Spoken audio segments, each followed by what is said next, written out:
record on this computer. Here we go. So thank you everybody for joining. Hope maybe some other people from BSU will join, but until then, let's do introductions. But first, well, I'll just do a little bit of context and a little bit of the BSU's introduction. I'm Trillia Hargrove. I'm a member of the BSU and I'm co-facilitator for this meet and greet. And the Black Student Union is advocating for structural change and sustainability with our programs for Black students, for Black faculty, for just the general culture at the school, which is really important to represent. We cannot be silenced or pushed into the margins, and we no longer want conversation but action in regards to the rhetoric, students are first. And we hear that a lot from trustees and other administration, but we're hosting these meetings so one, we can really talk one-on-one about how the Black perspective would impact the school and with any future people in there. And also, this is kind of a way to hold accountability, you know? Like, Absolutely. We're recording this, we want everybody to see what you're about, and we also want our students to be able to make a choice for themselves, and that's why we're recording this. So with that, Kiera, do you want to introduce yourself? Yes, my name is Kiera Wilson, and I am the Vice President of the Black Student Union at City College. All right, and Victor. Hi, I'm Dr. Victor Olivieri. I'm the college professor who's running for the Community College Board. I'm a former senior university administrator with 15 years of professional experience in higher education. And it all started at a community college, like many of the students here are going to City College. That's great. Wonderful. So just for a little groundwork or ground rules, I suppose, we're going to try to keep this within an hour. And while you can have your introduction, if you want to do more of an introduction, like 10, 15 minutes, whatever feels right for you. But then with the questions afterwards, because we have about 10 questions, try to keep it around five minutes or so. Yeah. And with this introduction, if you want to do a longer introduction, we will go with... I wouldn't mind just telling you a little bit about myself. Sure. So we can guide the conversation. But what I really wanted to do was actually listen. So I would rather save most of it, if not 15 minutes, for the conversation that you want to have, the questions you want to ask, and the back and forth a lot. Totally. I mostly came here to sort of listen and take down notes and make sure that I understand everything that we need to do. Mm-hmm. But yeah, happy to give you a little bit of a sort of 2-minute introduction if you don't mind. Okay. Yeah. And also, we can also go into question one. I assume you got the prep, and question one would be, what's something you believed earlier in your career but think about differently now? Yeah, sure. Why don't I wrap that into my introduction? Yeah. Okay, perfect. So again, my name is Dr. Victor Olivieri, and as I mentioned earlier, it all started at community college for me. I immigrated to the States when I was 12 years old. We came here from Spain, and neither one of my parents even finished high school. We were actually really poor growing up. Mm-hmm. We didn't speak a word of English. My mom still doesn't speak English. It's kind of funny, but I struggled through a lot of school, public school system, ESL classes, and I know what most of our students are experiencing because we grew up on food stamps. We didn't have a sense of community when we came here, and I had no clue what I was doing with my life, much less that I needed to have any type of education. So for me, access to affordable quality education really changed my life. And not only that I become the first in my family to attend college, but the specific point in time which we're talking about in the question came during my college years. I became an EMT at the community college. And I worked all sorts of jobs to transfer myself to a 4-year school. I paid for my education. I received a Pell Grant, but I paid for my education by lumping together scholarships, loans, money from jobs. I even joined the National Guard. And when I transferred to a 4-year university, I was serving in the National Guard and 9/11 happened. And that's the point in time in which I realized that just because I was working with the minority medical education program at the University of Arizona Medical School, and I had taken the MCAT and I was ready to go to medical school, because I wanted to really help people. That's when I realized that I could only help so many people by becoming a physician, working in the emergency room. What I really should be doing is focusing on policy and doing things that will outlast my lifetime. And I realized that very, very early on. I mean, I was a junior in college. I realized that policies have the possibility to harm or help so many more people than the work that one person could be doing at a emergency room. And that's really what changed my career path very, very early on. And so I became a U.S. Army officer after college. I volunteered after 9/11. I went on to get a PhD in political science because I really wanted to be a subject matter expert in the writing of policy and making sure that the political world really shaped what we needed in the real world. I taught at the university level. I got involved in public service, and I came to California here because I became a chief of staff in the UC system. So I have helped manage universities. I've built university buildings and guided campus master plans. I've directed comprehensive curriculum reviews. I've helped hire the most diverse faculty in California, and I've guided budgets in the hundreds of millions of dollars, which is every single thing that City College desperately. Particularly, I've directed the workforce, 600 people and so. I've also worked in development, fundraising, and I'm obviously still a professor of political science because I'll always return to teaching. I love teaching. I'll probably retire teaching. I'm currently serving as the president of the Veterans Affairs Commission here in San Francisco. I'm also co-chair of the Resolutions Committee for the California Democratic Party, where I've worked on over 600 resolutions to drive some of the most progressive policies in the states. And I guess from the political side of things, I have endorsements from the entire Democratic spectrum in San Francisco, from Nancy Pelosi to Dave DeCampos. And while I truly believe I'm the most qualified candidate, I'm really still learning and making sure that I am engaging with the students, with the staff, with the faculty, with the people throughout the city. Because a campaign, just like any trustee, sort of 4 years in office, can't be a single point in time. It just can't be a campaign promise. It needs to be an ongoing piece of work, a body of work that really represents the student body. And that's why I'm here today. So thank you very much for welcoming me in and teaching me about the things that you want to be teaching me about. So thank you for your Thank you, Victor.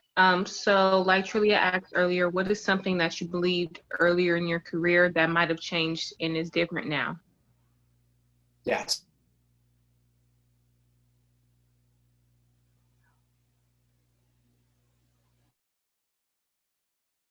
After 9/11, what happened there is I really sort of realized that building policy, building a body of policy, working with other legislative bodies is really the best way to make a change, a systematic change in the world. And for me, it began with 9/11 because I could never imagine such violence would be necessary or called upon by anybody. And it really kind of shook me at the core because I was in the National Guard. You know, I received that phone call very, very early on in the morning. It must have been like 6 in the morning, maybe 6:45. I'm sorry? Did you have to go to New York and help? No, but I was put on alert right before the second tower got hit. I got put on alert, and I turned on the TV and I watched the second plane hit. I was in the Arizona time, so it kind of really shook me. And we were on alert for about 2 weeks there. I was a forward observer with the Army National Guard in Arizona, so we were one of the first ones to go when there's a sort of big war event. It ended up being this protracted sort of thing that it took about another year for us to really get into Iraq and Afghanistan. And by then, I had already switched from all my pre-med classes and a biology major to being a political science major, and I was almost ready to graduate. So I left the Arizona State University with a bachelor's of political science, bachelor's in Spanish language and literature, and a minor in biology, fully knowing that I was going to get into military intelligence and I was going to be able to use my language skills and all the living abroad that I did in a successful, sort of meaningful way in the military rather than just going to a place and doing what the military usually does. I ended up leaving the military, particularly because I wanted to become an expert in political science. So I got a master's from the University of Louisville. I got a PhD from the University of Florida. Then I went on to work as a fellow at the University of Edinburgh in Scotland. I did some work and research in Western Europe. And then I came back to the States to teach at the University of Florida, then at the University of Riverside, and now at Santa Clara University here in California. So I've been all over the place, and my career path really changed from that specific point. And I guess that what really changed in my mind is really the effect that one person can have is great, but the effect that a community can have is even greater. And that's the power where policy comes from. When you take policy and you really nest it into the community, with the needs, wants, desires, the budgeting aspects of it to it, and you really take a long view of it. It can't just be a 4-year electoral cycle. That's really when you change people's lives. That's really when you make systemic changes. That's really when you can challenge systemic oppression and other sorts of downward forces on our community. And that's really why I'm here. I mean, the main reason why I'm running for office is because I want to make this type of lasting change. So Okay. great question, by the way. Fantastic question. Yeah. And that was a great answer. Thank you so much.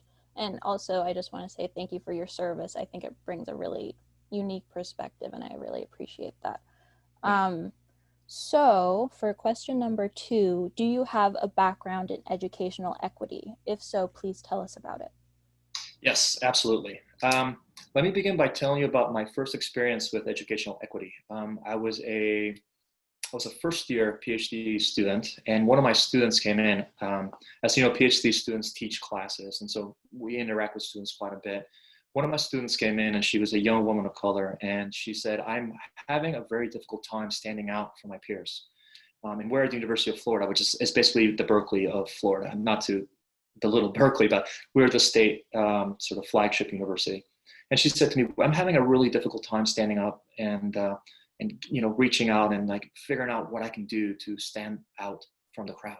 Everybody's so good. Everybody has a 4.0. Everybody has these great admission sort of records. Everybody is going on to do these amazing scholarships and internships and going abroad and doing all these things. And I have no idea what to do." And like me, she was a first generation student. She was receiving a Pell Grant and other aid from the university.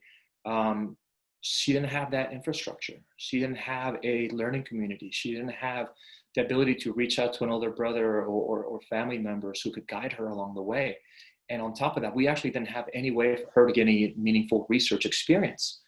And that kind of struck me because I benefited very early on from having that mentor in the university, which took me under their wing and said, "I'm going to help you by giving you this type of experience." And I decided to create this program. It's called the Junior Fellows Program at the University of Florida. You could probably just Google that and see what we do. But in summary, it provides a really meaningful research experience for undergraduates who are working on a political science degree. And if any of you are taking political science, you'll know that there are very, very few women. There are very, very few people of color in it, and even less women who are students of color. And so I really focused on recruiting women and students of color, particularly because I wanted to make sure that we leveled the playing field. And that was my first experience into doing something that really kind of leveled the playing field. And the amazing part is that I did it as a first-year PhD student, and the program continued. I developed a curriculum from the ground up. I worked with this academic senate. I worked with the dean and the provost. We got it all set up as a class now. Over 100 students have gone through this now, and they've all been placed in really amazing internships. They've gotten really amazing jobs with the State Department and other agencies. They've gone on to master's and PhD programs. And it's fantastic to see how like the chain works. Like I created this thing. I helped writing them letters. I helped them get into these programs, and now they're doing the same thing. They're mentoring the next generation. But from then on, and it's been over a decade. Yeah. Wait, has it? Wow. Yeah, it's been over a decade now since that happened. Every single position that I've had since then, I've worked in equity. And I think that's the type of lenses that you have when you are an immigrant and you have a shared life story. And despite, let's say, not being Black, or despite, let's say, not being from a family background from the United States, a lot of the disparity, a lot of the difficulties that I experienced are the same difficulties that our students are experiencing at City College. And I see it every single day. And having had that experience, I think it puts me in a sort of situation where I can see everything from those lenses and really apply the policy of equity into every single thing that I do. In a sense that, budgets are moral documents. And the only way for us to level the playing field is that if we want to systematically change the playing field, we need to systematically invest in the structures that support these students. And I think that's one of the key things that we should be talking about with the Black Student Union. I'm glad you said that, because actually leading us into our next question, what is your strategy to rectify harm in education in our students, such as underrepresented programs? Could you repeat that? You were breaking up a little bit in the beginning. Yeah, you're breaking up a little bit, Kiara. What is your strategy to rectify the harm in education in regards to Black students, such as underrepresentation and underfunding of programs? Gotcha.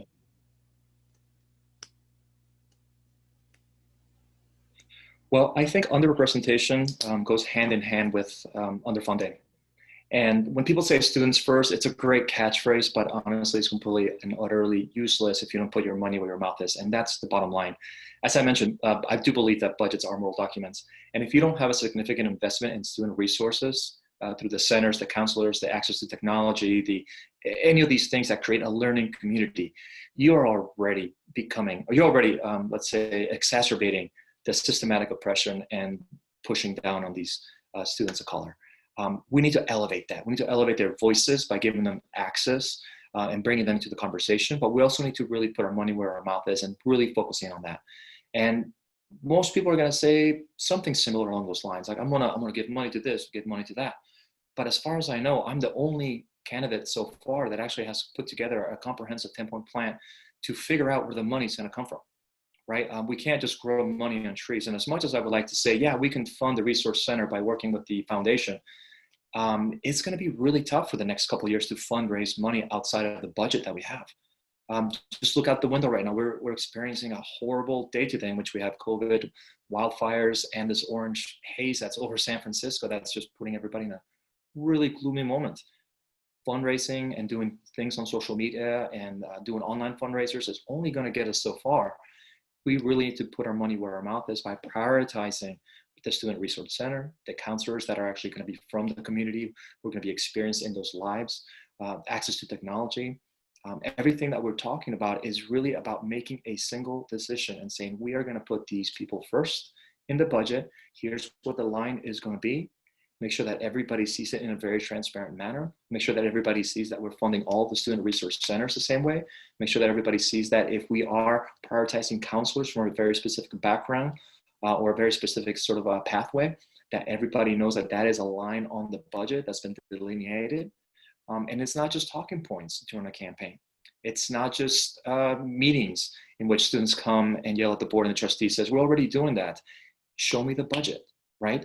Until you can look at a budget in a very simple manner and say, yes, this is how much money is actually going to the following groups, we're not going to be able to say we have made a significant investment and we're prioritizing students first. And that's really what I'm committed to, because if we want to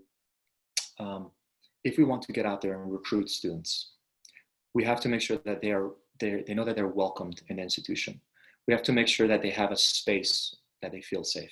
We have to make sure that they have mentors and counselors and peer counselors that can help and guide each other. And we have to facilitate that all together by creating a learning community, whether we're doing it based on a background, an ethnicity, an experience, an academic program, whatever it is. We need to find those cross-cutting linkages because ultimately that's the only way we're going to be able to create this community of mutual support in which our students learn together and succeed together. Thank you. It's really good. Are my answers being a little long? Because I love talking about this stuff, and the last thing I want to do is run out of time. No, I think you're doing really good. Okay. Yeah, don't worry about it. Some of the answers are very short.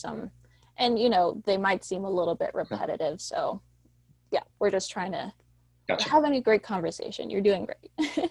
So, but it is really interesting because I kind of heard something that I'd been thinking about, and I've also said in meetings, like, we tell the people in the meetings, sometimes that's faculty, sometimes that's board members, that you talk about how you need enrollment, but if you're not creating a welcoming space, especially for Black students, and you're saying, well, we're not making these spaces because they're not here, if you make it, they will come. And it's very frustrating that we have to keep on repeating that, but it really sounds like the people that we've been talking to, they have been committed, or they have been saying that they're committed to these sorts of things. So it's really good to hear. And it's good to hear that you echo that. So with the next question, are you familiar with, are you familiar with or aware of the Affirmative Action Taskforce and their mission to instate a full-time Black faculty member to the African American Studies Department? Yes, actually, I was in a forum about, I would say, a month ago with Anita Martinez and a few other professors at City College. They were bringing in all sorts of different aspects, but that was one of the big ones. And I do believe that I might have seen one of you there. I'm not exactly sure because there were a lot of screens and we were a lot of bouncing around, and I wasn't one of the presenters, so I couldn't see everybody. But yes, I'm familiar with that quite well. Well, I wouldn't say quite well. I said I'm familiar enough to speak about it intelligently. and also I know the situation quite well because the Veterans Center is doing the same. As Veterans Centers experience the very same thing, and I believe that the Immigrant Rights Center might be experiencing the same situation, something similar. In the last couple of years, let's say 3 years, I've been trying to work a little bit here and there with these centers, particularly because I'm a veteran and I'm an immigrant, and I wanted to help them out through fundraising and getting involved in different aspects of it. And to be quite honest, every center, both academic and student center, is perennially underfunded. There's been some, I would say, gross negligent treatment of our student workers in the sense that they've been told that they were going to be getting paid at least minimum wage in San Francisco, and then they were not paid that. And it's just, it's awful to see that when it comes to faculty members who have gone to a certain point in their career, who have earned their place, who have done the research, who are teaching the classes, and they're simply just quite simply needed to take up this leadership position, that things are just falling through the cracks.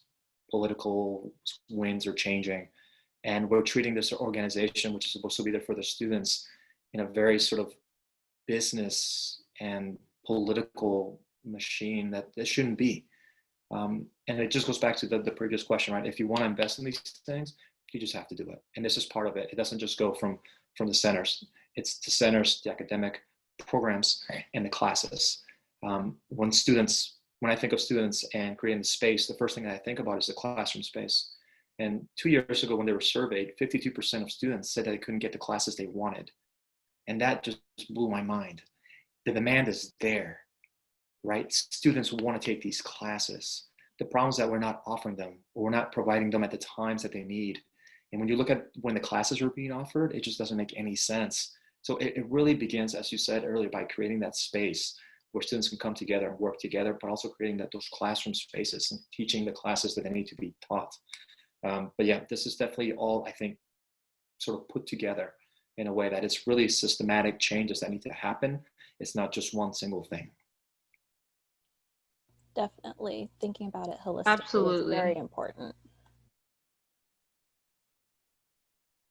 Yeah, Victor, have you taken any classes in African American studies before?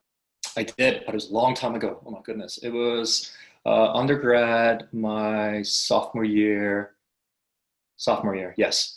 And I took it because growing up in Spain, as you can imagine, we're like one of the most diverse countries in all of Europe. And we have a lot of exchange with Morocco and the Northern African countries. I've actually spent many times going to Morocco. And I've always wanted to take a class. And it was one of those things where, I think it was one of the semesters where I took a class in women's studies, African American studies, it was called at the time. And I took something on, I think, Occidental literature. It was one of those years where I just kind of like made sure that I was really becoming that rounded student. But yes, I have. It's a long time ago. Cool. All right. Well, can you identify funds in the school budget meant for Black students? If so, tell us the type of fund and how to access it. And this could be allocations of fund meant for Black students, Black programs, or this could even be scholarships that, like you were already talking about your program, but that's not necessarily at CCSF, like equitable scholarships and things that you could share the knowledge with, or things in the budget. Sure. Let's begin by taking a step back. I do want to talk about the input and output of this money, but taking a step back just so that everybody can start off on the same path. The reason that we're having a lot of trouble at City College right now is because of years of deficit funding. What that means is that the trustees since 2016, 15, around there, and by the way, these are the words from an independent audit, not just me and my 15 years of experience. This is an independent auditor that came in and looked at all the numbers, and this is his findings. These are his findings. The budgets have been artificially inflated. There's been heavy and recurring deficit spending that began in 2015, 2016. The budget has been relying on temporary stabilization funding, the reserves, to subsidize all this deficit spending. And the deficit spending also has been based on deeply flawed assumptions like student demand, enrollment, things that were just not matching up. On top of that, obviously, you have the inefficient operation of 9 campuses, going back to the fact that 52% of our